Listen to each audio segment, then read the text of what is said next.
Ça pose pas de problème si on se tutoie? Mais aucun problème, okay. Hein, D'accord. Si tu me vois, j'ai l'impression d'avoir 50 ans. Quoi. Donc c'est bon. Ok, ça marche. Donc, à mon avis, tu t'y attends un peu, on va plus parler. C'est filmé la vidéo, ouais. Il faut que je fasse attention à comment je me comporte. Parce que sinon, je dis des conneries.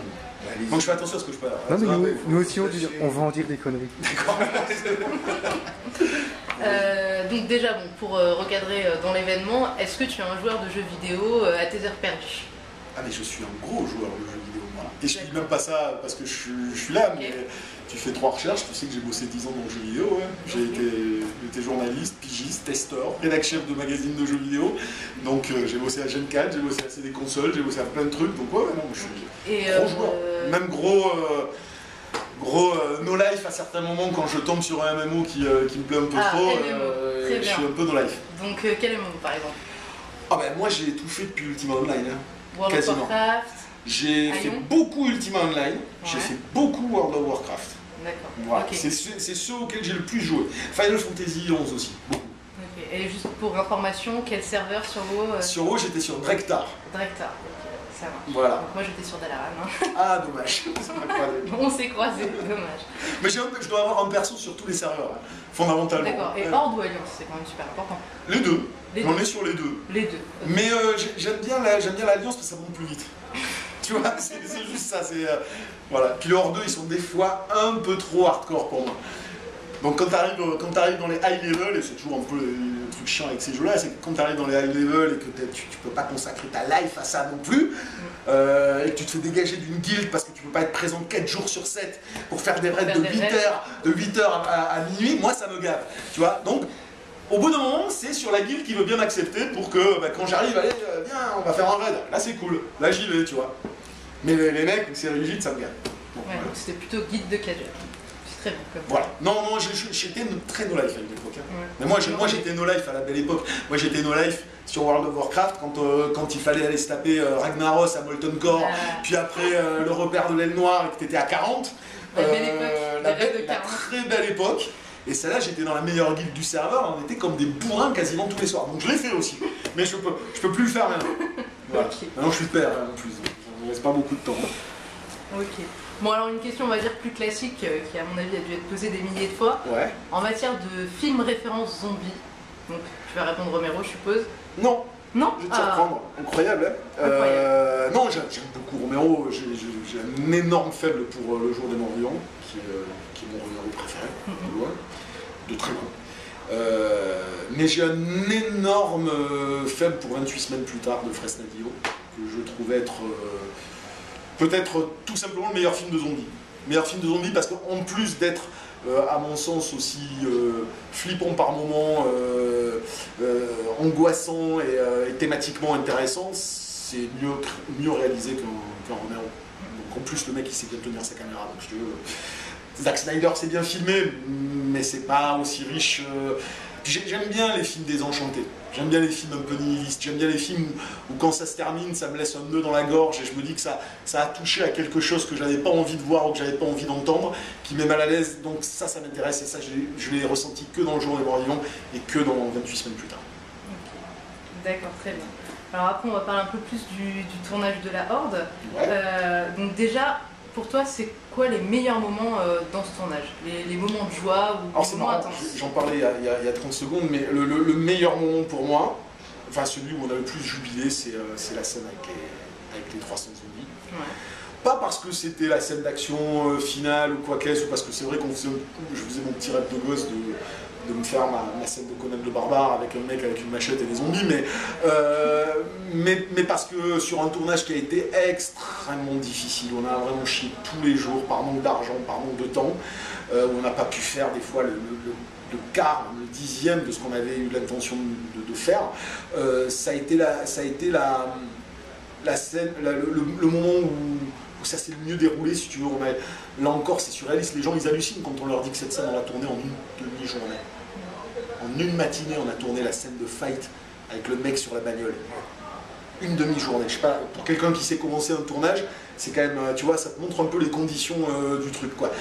Et c'est là qu'on avait, on le savait, qu'on avait demandé à des geeks de venir. On avait fait un appel aux fans de films de zombies. Et là où ça a été la plus belle surprise pour nous, c'est qu'on pensait que ces mecs-là, un peu geeks, allaient être pas forcément faciles à gérer et tout ça, et on a eu des gens on n'aurait jamais pu rêver mieux comme figurants. C'était des mecs qui voulaient rendre hommage aux zombies, c'est-à-dire qu'ils n'avaient qu'une idée en tête, c'était qu'ils ne savaient pas comment le film allait être, mais à ce moment-là, ils voulaient donner le meilleur d'eux-mêmes pour que ça ait le plus de gueule à l'écran. Les mecs, on disait silence plateau, t'avais 300 mecs qui ne bougeaient pas. Tu leur disais mettez-vous là, on va vous maquiller. Les mecs, pendant une discipline, ils le faisaient. On leur disait allez-y comme des bourrins. Ils partaient comme des bourrins. On l'a refait 10 fois un plan. Les mecs, ils repartaient comme des bourrins. J'en ai vu qui tombaient, qui se blessaient. On leur disait vas-y, arrête, repose-toi. Non, j'y vais. Et les mecs, ils bousculaient même les cascadeurs pour être au premier plan. Ils n'avaient pas peur de se faire mal. Ça a été une journée hallucinante. À la fin, quand on a remercié les gens, on est monté sur les bagnoles, on a remercié les gens hurlaient, ils avaient le sentiment que la horde, c'était eux, quoi. Tu vois, ça nous a porté, quoi, vraiment. À un moment donné, c'est la seule journée du tournage où je me suis dit, il y a une vraie raison d'être de faire ce film. Au moins, il y a ces gens-là. Au moins, ces gens-là qui sont venus, qui ont fait ça, c'était leur rêve de pouvoir un jour être un zombie dans un film. On leur a permis de faire ça. Nous, on s'est autorisé à faire un film de zombies avec tous les défauts qu'il peut avoir, j'en ai conscience, c'est un premier film si tu veux. Mais ouais, voilà, ça c'était sans conteste la meilleure journée. Voilà. Ok. C'est le meilleur souvenir du film.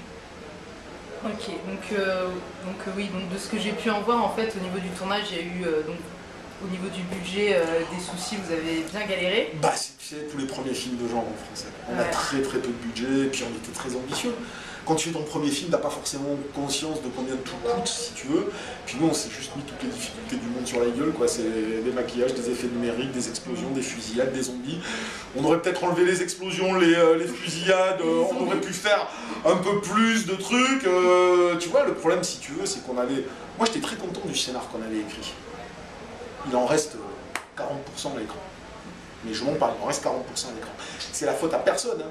C'est la faute qu'il y avait tellement d'éléments techniques compliqués à gérer sur le tournage qu'il y a eu des jours où on ne pouvait pas tout tourner, on a été obligé de faire des sacrifices. En cours de tournage, on a été obligé de couper des scènes, en faisant des fois des erreurs, hein, parce que des fois, tu vois, on est complètement responsable. Des fois on s'est dit, bah, gardons la scène d'action et virons cette scène de dialogue. Pourtant, cette scène de dialogue, elle aurait eu vraiment un impact dans le film au final. Donc, bah, on a fait des choix dans l'urgence. Des fois, on a fait des très bons choix, je pense. Puis des fois, on a fait des mauvais choix. Mais c'est comme ça, c'est la vie.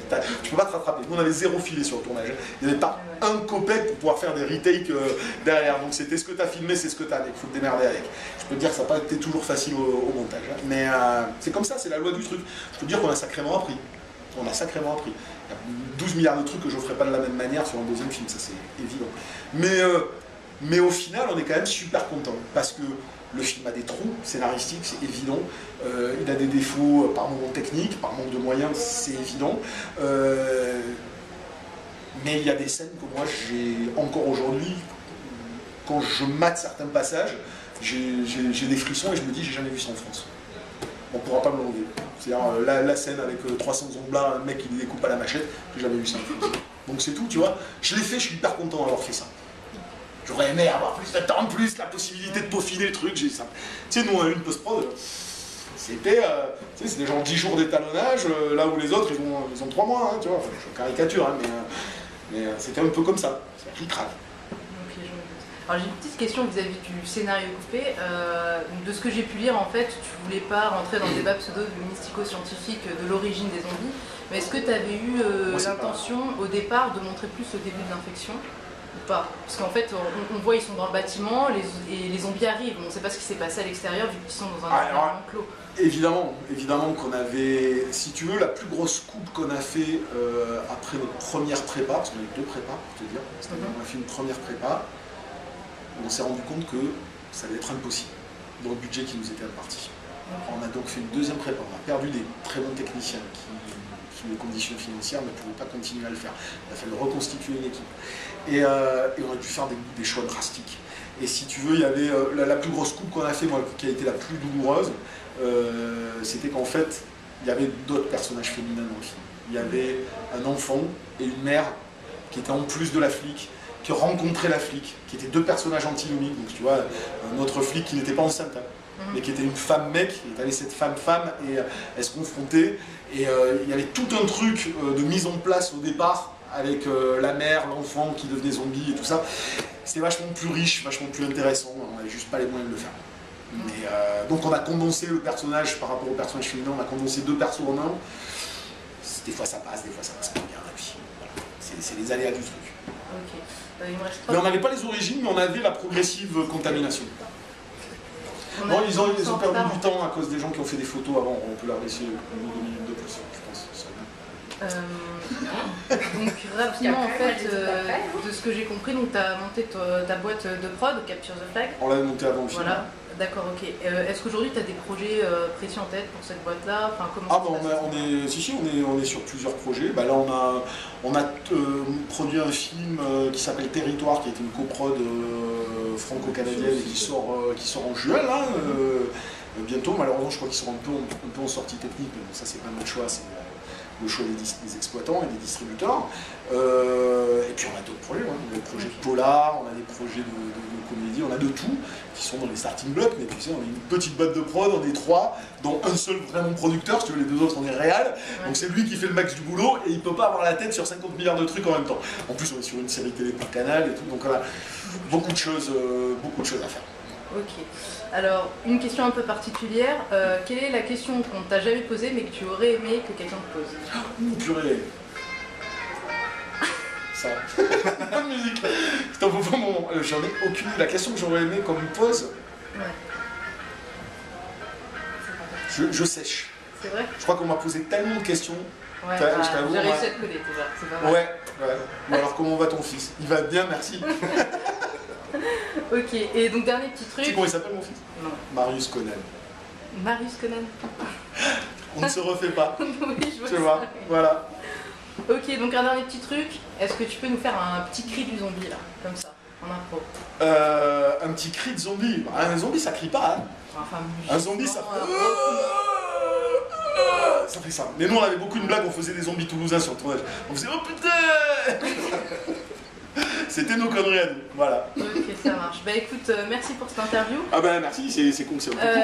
Alors, je vais te faire un petit peu ma fangirl, mais est-ce que tu pourrais me dédicace l'affiche du film? Oh yeah. Alors, elle est un peu grande, hein. Ah oui, c'est une grande affiche, d'accord. Ah oui, effectivement. Ah oui, bien, je l'ai même pas celle-là, tu vois. C'est le grand format. Moi, j'ai nous arrête. Ces gens, rentrez chez vous avec votre film de zombies là. Bon, alors je te la fais là. Alors je mets pour qui? Gros, pas gros? Je peux écrire gros. Écris gros, fais-toi plaisir. Fais-toi alors, plaisir. Pour. Alors je mets. Mélanie. Mélanie. J'écris mal, par contre ça il faut le savoir.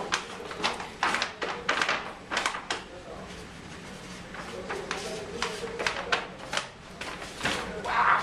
J'ai jamais fait une signature aussi grosse. Faut pas vite. Voilà. Ok.